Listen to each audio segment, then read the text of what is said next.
ഞാൻ father John പാലവിളയിൽ OIC, ഈ സ്കൂളിന്റെ പ്രിൻസിപ്പാൾ.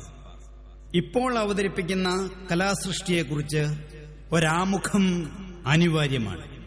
ഉന്നത വിദ്യാഭ്യാസവും ഉയർന്ന സ്ഥാനമാനങ്ങളും കരസ്ഥമാക്കി സമ്പത്ത് വെട്ടിപ്പിടിക്കുവാൻ ആർത്തി പൂണ്ട അശ്വത്തെ പോലെ കാലം കുതിച്ചു പായുമ്പോൾ ജന്മം നൽകി ഒരു മനുഷ്യായുസ് മുഴുവൻ മക്കൾക്കു വേണ്ടി കഷ്ടപ്പെട്ട് ജീവിച്ച മാതാപിതാക്കളെ ചവിട്ടി പുറത്താക്കി നിഷ്കരുണം തെരുവിൽ വലിച്ചെറിയുന്നത് വാർത്തയല്ലാതാകുമ്പോൾ നമ്മുടെ സംസ്കാരവും കടമകളും മറന്ന് മാതാപിതാക്കൾ ആരെയും അനാഥരാക്കി തെരുവിലേക്ക് വലിച്ചെറിയുവാൻ ഇടയാകാതിരിക്കട്ടെ എന്ന പ്രാർത്ഥനയുമായി ചിത്രകലാ അധ്യാപകൻ സുനിൽ തഴക്കര രചനയും സംവിധാനവും നിർവഹിച്ച് കലയപുരം മാർ ഇവാനിയോസ് സ്കൂൾ കലാവേദി മഹത്തായ 15ാമത് വാർഷിക ദിനത്തിൽ ആദരവോടെ സമർപ്പിക്കുന്നു. നമാമ്യഹം. ആദിയിൽ മാനവും ഭൂമിയും തീർത്തത് ദൈവമായിരിക്കാം. ആറാം നാളിൽ മനുഷ്യനെ തീർത്തതും ദൈവമായിരിക്കാം. ആ ദൈവത്തെ പെറ്റുവളർത്തിയതമ്മയല്ലോ അമ്മ. ആ ദൈവത്തെ മുലപ്പാലൂട്ടിയതമ്മയല്ലോ അമ്മ. അമ്മേ അമ്മേ അവിടുത്തെ മുമ്പിൽ ഞാനാര്, ദൈവമാര്? അമ്മേ.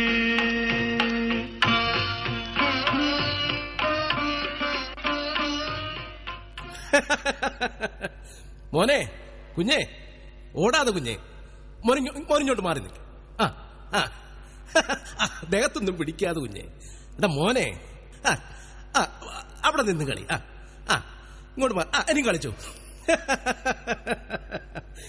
സത്യം പറഞ്ഞാൽ ഈ കൃപാലയം 2 ദിവസമായി എന്ത് സന്തോഷത്തിലാ. അച്ഛനായിരുന്നോ അമ്മയായിരുന്നോ അറിയാത്ത ഈ അനാഥ ബാല്യങ്ങൾക്ക് ഇന്നലെ ഒരു അമ്മയെ കിട്ടിയിരിക്കുന്നു. ഒരു മുത്തശ്ശിയെ. എന്താണോ മത്തായി ഒറ്റയ്ക്കൊന്ന് സംസാരിക്കുന്നത്? എന്ത് പറ്റിയിടോ തനിക്ക്? നല്ല സന്തോഷത്തിലാണല്ലോ. എന്ത് പറ്റി? അച്ചോ, ഞാൻ പറയുമായിരുന്നു, ഇന്നലെ ആ അമ്മ വന്ന് കയറിയത് മുതൽ ഈ കൃപാലയം എന്ത് സന്തോഷത്തിലാ. നമ്മുടെ കുഞ്ഞുങ്ങൾ ഉറങ്ങിയിട്ടില്ല. മുത്തശ്ശിക്കഥകളും പാട്ടുമൊക്കെ കേട്ട് എത്ര വൈകിയാ അവർ ഉറങ്ങിയത്. ഞാനൊക്കെ ശ്രദ്ധിച്ചടോ. നമ്മുടെ കുട്ടികൾക്ക് ഒരു പുതിയ സ്നേഹം കിട്ടിയതല്ലേ. അമ്മത്തൊട്ടിലേക്കും തെരുവിലേക്കും വലിച്ചെറിയപ്പെട്ട പാവം കുഞ്ഞുങ്ങൾ പെറ്റമ്മയുടെ സ്നേഹം കൊതിക്കുന്ന ബാല്യങ്ങളാ അവര്. ആ അമ്മ ഒറ്റയ്ക്കിരിക്കുമ്പോൾ കണ്ണു നിറയുന്നുണ്ട്. അത് കാണുമ്പോൾ സഹിക്കാൻ കഴിയുന്നില്ല അച്ചോ. സ്വന്തം അമ്മയെ തെരുവിലുപേക്ഷിച്ച് എല്ലാം വെട്ടിപ്പിടിക്കാൻ ശ്രമിക്കുന്ന ആ മക്കൾക്ക് മനസമാധാനത്തോടെ ഉറങ്ങാൻ കഴിയൂ അച്ചോ? അതെങ്ങനെ പറ്റും? ആ അമ്മയോട് പേരും വീടും സ്ഥലവും ഒക്കെ എല്ലാവരും മാറി മാറി ചോദിച്ചിട്ടും ഒന്നും മിണ്ടുന്നില്ലല്ലോ. ഇപ്പോഴും ആ മക്കളെ സ്നേഹിക്കുന്നത് കൊണ്ടാവും മക്കളെക്കുറിച്ചും വീടിനെക്കുറിച്ചും ആ അമ്മ ഒന്നും പറയാത്തത്. കാലം പോയ പോക്കേ എന്റെ പൊന്നു കർത്താവേ, എന്തൊക്കെ കാണണം. പിതാവേ, ഈ കൃപാലയം ഭംഗിയായി കൊണ്ടുപോകുന്നതിന്റെ പ്രയാസം അവിടെ നിന്നറിയുന്നതല്ലേ. പുതിയതായി തുടങ്ങിയ അഗതി മന്ദിരത്തിൽ മാതാപിതാക്കൾ ആരെയും അനാഥരായി എത്തിക്കരുതെന്ന് ദിവസവും അങ്ങയോട് മുട്ടിപ്പായി പ്രാർത്ഥിക്കുന്നതല്ലേ. എന്താ പിതാവേ? അച്ചോ, അച്ഛനെ കാണാൻ ദേ ഒരാൾ വന്നു നിൽക്കുന്നു. അദ്ദേഹത്തിന്റെ അമ്മയെ കാണാനില്ലെന്നോ മറ്റോ പറഞ്ഞത്. കയറി വരാൻ പറയൂ. ആരാ? മനസ്സിലായില്ല. ഹരിയെന്ന എന്റെ പേര്. അച്ചോ, ഈ കൃപാലയത്തിൽ അമ്മമാരാരെങ്കിലും ഉണ്ടോ? എന്താ കാര്യം? കഴിഞ്ഞ ദിവസം ഞാൻ എന്റെ അമ്മയെ ക്ഷേത്ര ദർശനത്തിനാണെന്ന് പറഞ്ഞ് തെരുവിൽ കൊണ്ടുവന്നാക്കിയിട്ട് ഞാൻ കടന്നു കളഞ്ഞു. വീട്ടിൽ വന്നപ്പോ എന്റെ മകൻ ഉണ്ണിക്കുട്ടൻ അവന് കഥ പറഞ്ഞു കൊടുക്കുന്ന അവന്റെ മുത്തശ്ശിയെ ചോദിച്ചു. അവനെല്ലാം മനസ്സിലായി. എന്റെ മോൻ എന്നോട് ചോദിച്ചു, ഞാനും വലുതാകുമ്പോ അച്ഛനെ അമ്മയെ ഇങ്ങനെ കൊണ്ടുപോയി കളഞ്ഞാ മതിയോന്ന്. എന്റെ മകൻ എന്റെ കണ്ണു തുറപ്പിച്ചോ. അവന്റെ മുത്തശ്ശിയില്ലാതെ എനിക്ക് തിരിച്ച് വീട്ടിലേക്ക് പോകാൻ കഴിയില്ല. ഇനി അന്വേഷിക്കാൻ വൃദ്ധസദനങ്ങളില്ല, അഗതി മന്ദിരങ്ങളില്ല. ഇവിടെ കൂടിയില്ലെങ്കിൽ ഞാൻ എന്താ ചെയ്യേണ്ടതെന്ന് എനിക്കറിയില്ല അച്ചോ. അച്ചോ, ഒന്ന് ചോദിച്ചോട്ടെ, ഇന്നലെയോ മറ്റോ ഇവിടെ ഒരമ്മ വന്നിട്ടുണ്ടോ? കഴിഞ്ഞ ദിവസം കുറെ ആളുകൾ ഒരമ്മയെ ഇവിടെ കൂട്ടിക്കൊണ്ടു വന്നിട്ടുണ്ട്. ആ അമ്മ പേരോ സ്ഥലമോ ഒന്നും പറയുന്നില്ല. മത്തായിയേ, ആ അമ്മയെ ഒന്നിങ്ങ് കൂട്ടിക്കൊണ്ടുവരൂ. അസ്ഥി നുറുങ്ങുന്ന വേദന അമ്മയ്ക്ക് സമ്മാനിച്ചാണ് നമ്മുടെ പിറവിയെന്നും അച്ഛന്റെ ചോര ഊറ്റിയാണ് വളർച്ചയെന്നും ബോധ്യം വന്നാൽ ഇതിനൊന്നും മനസ്സ് വരില്ല മക്കളെ, മനസ്സ് വരില്ല. ഇതാണോ താൻ തെരുവിലുപേക്ഷിച്ച തന്റെ അമ്മ? അമ്മേ, അതെ, എന്റെ അമ്മയാ. എനിക്ക് ജന്മം നൽകി എന്റെ അമ്മയായത്. അമ്മേ, മാപ്പ്. അമ്മ എന്നോട് പൊറുക്കണം. ചെയ്തു പോയ എല്ലാ തെറ്റുകൾക്കും മാപ്പി ഒതുക്കിയ അമ്മ പൊറുക്കണം. അമ്മേ, ഇത് അമ്മയുടെ മകൻ തന്നെയാണോ? അതെ അച്ചോ, ഞാൻ നൊന്ത് പ്രസവിച്ച എന്നെ തെരുവിലേക്ക് വലിച്ചെറിഞ്ഞ എന്റെ മകനാണ് അച്ചോ ഇത്. അമ്മേ, മാപ്പ് തരണം.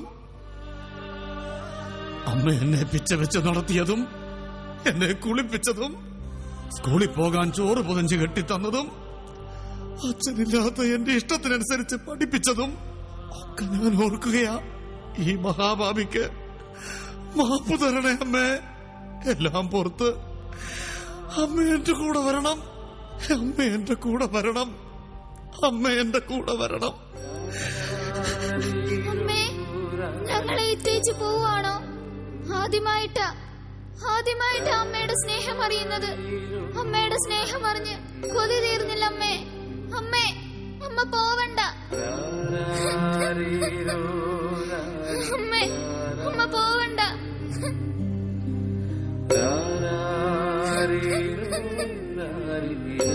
ഞാൻ കഷ്ടപ്പെട്ട് നൽകിയ കരുത്തുപയോഗിച്ച് സൗഭാഗ്യങ്ങളെല്ലാം ഓരോന്നോരോന്നായി നിനക്ക് കുമിഞ്ഞുകൂടിയപ്പോ നിന്നെ നൊന്ത് പ്രസവിച്ച് അമ്മയെ നീ മറന്നു.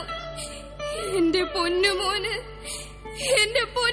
ഈ അമ്മയെ തെരുവിൽ കളയാനുള്ള ചിന്ത വന്നപ്പോ എനിക്ക് തന്ന ഭക്ഷണത്തിൽ കുറച്ച് വിഷം നൽകി എന്നെ കൊന്നുകളഞ്ഞാൽ പോരായിരുന്നോടാ.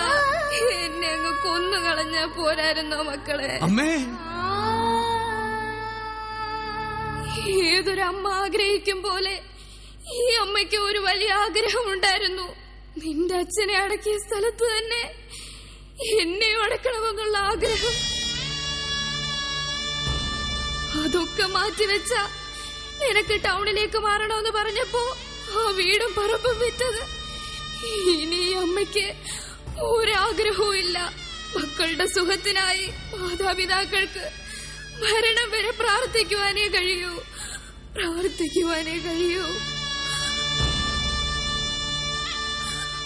കണ്ടില്ലേ, നിങ്ങൾ കണ്ടില്ലേ? നമ്മുടെ പാദങ്ങൾ ഉറയ്ക്കും വരെ ഇവർ ദൈവങ്ങളായിരുന്നു. മാരണം മറ്റും വരെ ഇവർ വിശപ്പായിരുന്നു. ഇവർ ആശ്രയമായിരുന്നു. നേട്ടങ്ങൾ കൈവരിക്കും വരെ, ഒടുവിൽ തെരുവിൽ ഇവരെ ഉപേക്ഷിക്കുമ്പോഴും ഇവർ മക്കളുടെ സുഖത്തിനായി പ്രാർത്ഥിക്കുകയാ. എന്തെന്നാൽ ഇവർ ദൈവങ്ങളാണ്. ഈ കൺകണ്ട ദൈവങ്ങളെ തെരുവിലിറക്കാതിരിക്കാൻ നമുക്ക് മാതൃകയാവാം. ഈ പുതുതലമുറയ്ക്ക് മാതൃകയാവാം. നിന്റെ കുഞ്ഞിക്കവിളുകളിൽ മുത്തങ്ങൾ നൽകി ആത്മാവിന്റെ വീണമീട്ടി നിന്നെ തഴുകി ആരീരാരം പാടി പാടി നിന്നെ ഉറക്കി നെഞ്ചുണർത്തും ചൂട് നൽകി നിന്നെ വളർത്തി. ഇത്ര നല്ല ദൈവത്തെ നീ മറന്നുപോയോ? ദൈവത്തെ മറന്നു കുഞ്ഞേ ജീവിക്കരുതേ. ദൈവമല്ലേ ജീവിതത്തിൽ നിന്റെ സർവവും.